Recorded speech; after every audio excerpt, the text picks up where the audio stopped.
Bonsoir chers amis, comment allez-vous? Ça va très bien, ça fait 2 jours qu'on ne s'est pas parlé.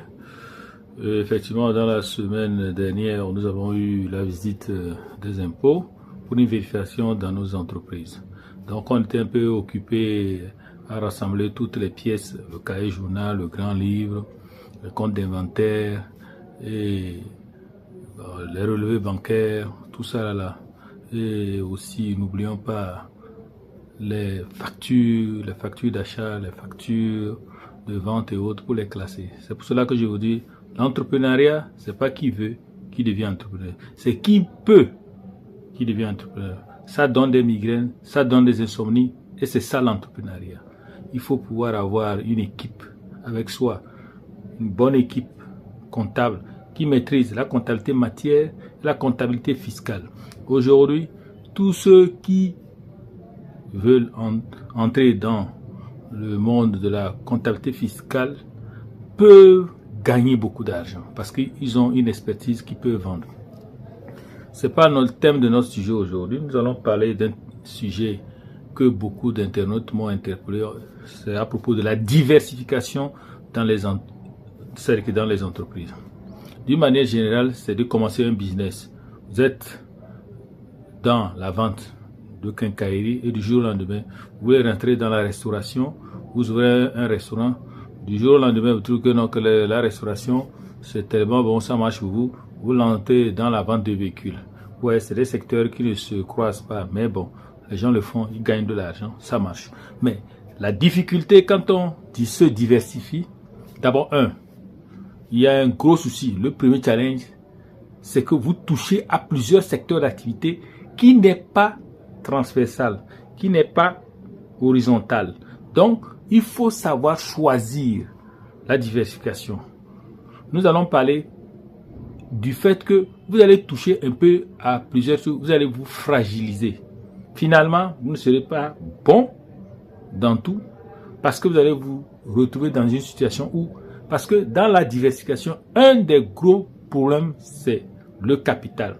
Dans chaque entreprise, comme je disais tantôt, vous êtes dans la quincaillerie, il vous faut un capital pour la quincaillerie. Vous êtes dans la restauration, il vous faut un capital pour la restauration. Vous êtes dans la vente de véhicules, il vous faut un capital pour la vente de véhicules. Vous voyez que vous vous dispersez. Finalement, vous risquez d'être moyen partout. Vous ne serez ni le leader sur ce marché. Et en plus de ça, quand on dit que non, qu'il faut avoir une référence, il faut avoir une marque. Quand on donne le nom de votre entreprise, on se dit, oh, le monsieur là, il est dans quoi? Il est dans le domaine de la quincaillerie. On dit outils et frères. Donc on sait en même temps quand on voit outils et frères, c'est quelqu'un qui vend les matériaux de construction. Il vend des outils, il vend des trucs pour la construction. Maintenant on voit outils et frères. Il fait restaurant.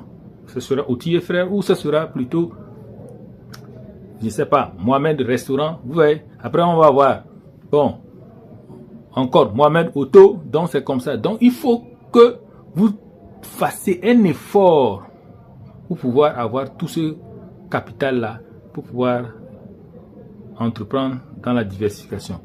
Et c'est ça qui fait que vous allez vous retrouver à courir de gauche à droite et vous ne serez ni bon dans l'un ou l'autre. Donc, vous n'aurez pas une marque qui pourra vous référencer. Donc, la solution pour se diversifier, la meilleure des solutions, c'est d'être leader sur un marché. Vous prenez un marché. Vous êtes bon, faites le summum. Quand on prend votre nom, c'est comme Dangote. Dangote, on connaît Dangote dans ciment. Or, Dangote fait plusieurs activités. C'est que sur le marché du ciment, il est le leader. Quand vous voyez Dango Ciment, tout le monde connaît Dango Ciment.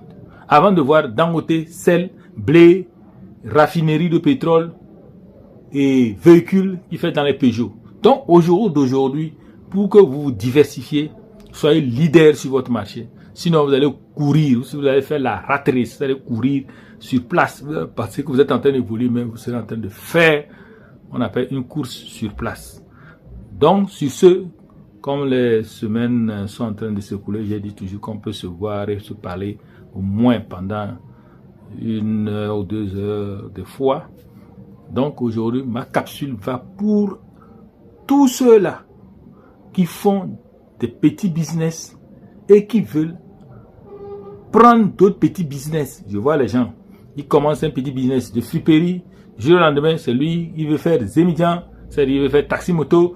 Demain, c'est lui qui veut faire taxi, location de véhicules, c'est lui qui veut faire... Non, on ne fait pas comme ça. Ça, c'est pour quelqu'un qui est en train de se disperser. Donc, la diversification, c'est pour les grandes sociétés. Quelqu'un qui a pu être bon dans un secteur bien précis. Il est leader du marché. Il a le capital suffisant. Maintenant, imaginez quand vous avez le capital suffisant, vous voulez rentrer dans un autre secteur, c'est facile parce que leader dans tel, vous avez du capital. Quand vous rentrez dans un autre marché, vous devenez encore leader dans ce marché-là. Donc, c'est pour cela que c'est très important avant de se diversifier, d'avoir les moyens et d'être leader dans son marché. Donc, au jour d'aujourd'hui, je conseillerais les jeunes débutants, les jeunes entrepreneurs, tous les aspirants qui veulent rentrer dans l'entrepreneuriat, de ne pas tâtonner, de choisir un créneau, un secteur d'activité pour se lancer. Avec BTM Business, vous aurez tout le temps des conseils. Abonnez-vous maximum à ma chaîne et partagez les publications pour donner la chance à d'autres aussi d'avoir les mêmes conseils que vous. C'est l'Afrique qui gagne. Merci beaucoup. On va de l'idée au succès, c'est ça. C'est-à-dire que notre objectif, c'est de transformer vos idées au succès, à plusieurs millions. Donc, abonnez-vous.